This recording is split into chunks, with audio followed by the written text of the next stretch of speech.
You like UFC, you like golf, you like even rugby? Well, you've come to the right place because this is WagerTalk Extra, where we remind you each and every show, no matter what you're cashing on, that money is oh so green, and they'll accept it wherever money is accepted. I'm your host, Dan Alexander, and I'm happy to be with you for the Wednesday edition. We ask that you always hit that like button. Make sure you subscribe so you never miss any of our great shows here, especially Wager Talk Extra. You enjoy the show, tell people about it. Let's get right on into it and welcome in Andy Lang right at the top, brother. It has been a hot run in the UFC. I mean, you go over to your page at wagertalk.com and it's basically like, is he doing good? Yes, across everything. I mean, 2023 has been kind to you, brother, but I don't think any more so than the UFC out of the gate, correct?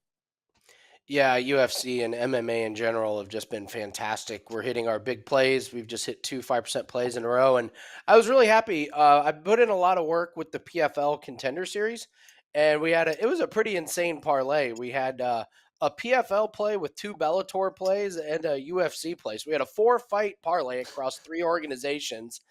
We hit it, though. There was value in all the fights, so we cashed it. That's a 2-0 weekend for us. We're number one this year. We're seeing the fights really, really well. Got another 5% for this loaded card. This is going to be a fantastic night of fights. A lot of good ones, top to bottom. The prelims, main card, the middle, everything should be jam packed. A lot of good betting opportunities in this one, Dan. Yeah, a lot of great betting opportunities and some great fights that figure to be in the octagon this weekend. And that's what I mean. When you subscribe to long-term all access from Andy Lang, I will tell you, trust the process, because there will be times when you will say, wait, I have to do what? And then Andy just cashes them again. I mean, I think back to the NFL season where people were screaming at him. They were like, you're teasing where? You're doing what? And Andy was like, trust the process, folks. The 5% record speaks for itself. So, man, let's get into maybe my favorite segment on a weekly basis here on Wager Talk Extra. It is time for the only one with a sound drop. I want your blood. I want your souls. And I want them both right now. We want them both right now, and There Will Be Blood is now on a 1-1 run. No, not on the free play record, on if we see blood in the fight or not. First week we did get it home. Since we added the sound drop, I think it was a first round finish that did us in as a submission. So how about this week? Where do we think we might be seeing some blood in the octagon here, Andy? Yeah, first round finish, except it was a submission, not a ground and pound. Darn it. Okay, so There Will Be Blood. This one was a difficult one this week. Only a couple of matches I thought were really close, but in the end, I settled on Julian Marquez and Marc-Andre Barriault. So, Julian Marquez, first off, his nickname is the Cuban Missile Crisis. This screams violence. So, whenever we get Marquez, look out. So Marquez switched gyms, and I think that's going to help him in some aspects of his game. But as we saw in his last fight, he went up against Gregory Rodriguez, and he got knocked out in the first round. But they just were swinging haymaker after haymaker after haymaker. He finished his fights, the two before that, Alvia Patolo. But he is a violent fighter that likes to come forward, push the pressure. Unfortunately, he leaves himself wide open to get a lot of strikes towards his face. Marc-Andre Barriault is not a super violent fighter, but I think he's going to be able to do quite a bit of damage on Marquez, especially in the clinch. That's kind of where I see this fight getting dirty and bloody. It would not surprise me if Barriault is able to push Marquez up against the cage early and work some elbows, work some knees. And I think that's where this fight gets pretty messy. Both these guys have cardio issues, so I don't think they want to see the third round. I think both of them are going to go in here and try and go for the finish. I think the blood is going to come from some really, really close clinch shots. Both guys are tough. They're not going to want to go down. I don't see this going the distance, so somebody is going to have to knock the other one out or sub them. But either way, Dan, I expect violence and blood in this one. Yeah, the sickest segment in Wager Talk history. Will there be blood? We will find out. And for what it's worth, Barriault, his nickname is Power Bar. So we have the Cuban Missile Crisis against Power Bar. Will there be blood? Andy Lang says yes. Will we go 2-1? We'll see. Hey, hop below in the comments. Let us know. You think there are any other fights that could be some haymakers, maybe some glances with those leather gloves across the face? Where do you think you're going to see some blood and some UFC action this weekend? Hey, well, that fight that you shared is one that I'm excited to watch solely because I can continue my tally on Will There Be Blood. But you have one that you're excited to watch for a little bit different of a reason, and that's Gamrot taking on Turner. Andy Lang, why are you so excited to watch this one? Oh man, I mean, this is going to be excitement galore. You've got Gamrot, who has been a moneymaker since he got into the UFC for us. Took a loss against Dariush, and Dariush is an elite fighter, and Gamrot went toe to toe with him. But that is his first loss in UFC for Gamrot, and so he needs a bounce back if he want to keep this high ranking.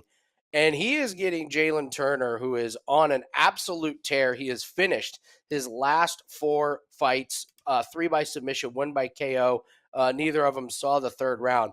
But you've got Turner, who's going to be trying to get submissions. That's what he's been finishing guys for. And the question is, can his speed keep up with Gamrot? Gamrot is normally the fastest guy in the ring when he fights. And Jalin Turner is going to have an uphill battle on his hands. The thing is, though, if Jalin Turner does get his hands on you, it is really, really tough to get out of there. I really hope we see Jalin Turner catch up to Gamrot, get him on the ground, because I think that's where this fight gets really interesting as we see the big-time speed and defense of Gamrot going up against Turner. I don't expect to see a whole lot of striking, and if we do see a lot of striking, I don't think it's going to be big haymakers. We talked about the There Will Be Blood segment. This isn't one that I expect to be that violent, but look for it to be really technical. These are 2 guys that have championship aspirations, and they both have the talent to do it. So you get Jalin Turner, who's stepping up big time in competition, and you got Gamrot, who needs to rebound off of a win against Dariush. Very, very exciting. This fight will have a big impact on the rankings. True UFC diehardos are going to love the technical style of this fight. Casual fans will love the speed and the wrestling. It's a fun fight. One of the ones I'm most excited to see. Yeah, I mean, this whole card is going to be terrific because that fight is going to follow Bo Nickel, Jamie Pickett. Also, top of the card, you got Shevchenko Grasso. We're going to see John Jones in action. It's against Gane. So, yeah, this is one you're going to want to get locked in for, and you can get locked in with a 5% best bet for Andy Lang. We talked at the top how well things have been running inside the octagon and really across combat sports for Andy Lang. He is #1 in MMA total profits in this year, a 15-4 run that people can grab your 5%er over at your page right now, right, Andy? Yeah, absolutely. You can grab the 5% play. We're low volume. Like when we put up plays for UFC, we're only going to have 1, maybe 2. So we just try and do all of our damage in 1 or 2 plays. It's worked out fantastic on a 15-4 run in MMA. So grab that at WagerTalk.com. Absolutely. That's Andy Lang. And you want him to keep cashing these 5%ers because if Andy keeps cashing, eventually you'll see me dressed as Ric Flair. You'll see him dressed as Charlotte Flair. I don't know if anybody wants that, but it's happening if Andy Lang continues to cash here in 2023, right alongside him at his page, wt.buzz/AL. And also, check out yesterday's edition of Wager Talk Extra if you want to get Andy's thoughts in PGA action in the Arnold Palmer Invitational, because right now, if you want to get Nick Borman's thoughts, keep it right here on Wager Talk Extra. Nick Borman from SportsMemo joins us right after this. It's time to check in with our guy over at sportsmemo.com. Talk a little PGA with my man, Nick Borman. And Nick, before we get into this weekend's tournament, last week you come on here, you tell us Chris Kirkpatrick, let's do him as a top 20 pick.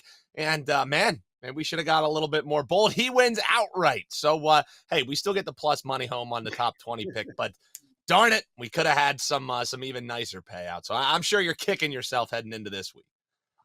Yeah, those are the tough ones because you circle your guys every week and you're like, all right, who am I going to play outright? Who am I going to just, decide to just take as a leaderboard bet instead of taking outright? And of course, Kirk was a top 20 play and he wins outright. You're just like, I knew I had the right guy. I just bet him the wrong way, and hey, we still won something on him, but it could have been on a Yeah, much nicer day. technically, Nick, we weren't wrong. We did tell you he would be in the top 20. We true. just didn't realize he would be in quite literally the top 1. So, all right, let's get back to it. And we have a little bit of a difference in opinion on our golf experts here, as Andy Lang came on Monday's show, and he said, hey, this guy might be a player to avoid. Nick's saying, I'm not avoiding him. I think he can win outright. Who are we talking about here, Nick? That's Rory, man. So listen, Andy and I, when we used to do our show together, I would always say to him, listen, anytime he would write his players to avoid and I had one on my card, I'd always smack my head and go, damn it, this isn't going to be good because Andy's always going to get this right. But listen, I like Rory this week. The last 2 designated events, obviously he didn't have good finishes. He was tied for 29th, tied for 32nd. Nothing that you'd expect from one of the top 3, the big 3 right now. But really, his ball striking numbers, Dan, were fantastic. He just sucked on the greens. He couldn't putt, and that's one of those things that can come and go week to week for these top guys. And if you continue to hit your ball as solid as you are, then that's going to work itself out over time. And listen, California is somewhere he's never really had a lot of success, and somewhere he doesn't play a lot. That's the West Coast swing, and that's where he was. Because he usually kind of gets his season started when they get to Florida, as he's playing over in Europe in the offseason. So I'm not surprised about those results at all. He's had great success here at Bay Hill. He is one of the best if you look at just strokes gained data over the years. If you just to put a minimum of 12 rounds played here, he leads the field by a wide margin in average strokes gained at plus 2.64 per round. He's a past winner back in 2014, 8 career starts. He's finished outside the top 20 one time, which was tied for 27th back in 2016. He's finished inside the top 10 in 5 of his last 6 here, Dan, with the other being a tie for 13th. So I like Rory to be in contention. When you look at these designated events that we've seen so far, there's been 3 of them. They've all been won by the big 3, and it's hard to, imagine that trend isn't going to continue. So it's not a sexy number on Rory, 10-1. It's a little better than Rahm, who's 7-1, but between him, Rahm, and probably Scheffler, who's on the wrong side of the draw, and we'll talk about that in a second. I like Rory. I think he's got the course experience here. I think he's got still good ball striking numbers, and I just believe that he's going to have a good bounce back week at a course he's comfortable with. So I'm going Rory. It's not sexy, but 10-1. I'll take a shot at him this week. And we'll see who is hitting themselves in the head saying, darn it, I should have known. Well, I'll give Andy Lang just as much crap on next week's show if we're able to get this one home. And you also, as you always come prepared with this, you got a little plus money play looking for a top 20 golfer. So I guess your top 20 play, who's actually going to be winning outright this week? Because apparently your top 20 is just win the tournament. So who are we sprinkling on a top 20 and he'll eventually win the tournament? What are we thinking? It's too soon for that, Dan. The salt is still in the wound. Just, you're rubbing it in there deep. But I'm going to go with I'm going to go with Keegan Bradley, and this is not going to be really that much of a surprise pick. If you listen to a lot of golf experts this week, he's a guy that just has a great course history here. He missed his cut in his very first start here, but in his 10 starts since then, he's made the cut in all 10. And he's finished in the top 11 4 times, including top 10 in 2021 and top 11 or tied for 11, last year. So good form this year as well. He's a winner in October at the Zozo Championship. He had a runner-up finish just a month ago at Torrey Pines at the Farmers Insurance Open. He's also got 2 other top 20 finishes this season and one other where he finished tied for 21st, so just one shot back of that. So he's playing well. He's got great course history. He's solid all around. He's not on the elite level, obviously, but he still ranks inside the top 50 in most metrics you're going to look at, which is, strokes gained, tee to green numbers, off the tee, approach, that kind of stuff.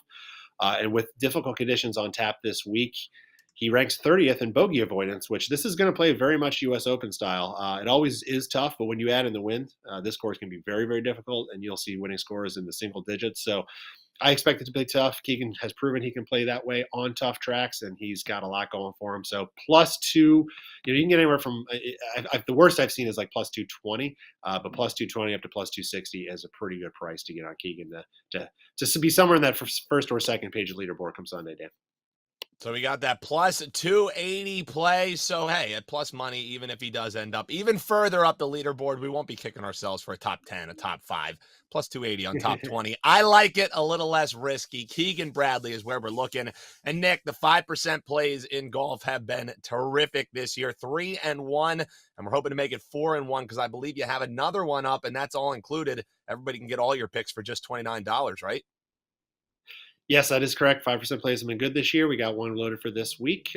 They've been doing very well in these designated events, so we'll hope to continue that going. And of course, the pack includes my outright selections this week as well, which I have 3 of them. So hopefully we will be able to cash something big this week. Dan, I'm feeling good.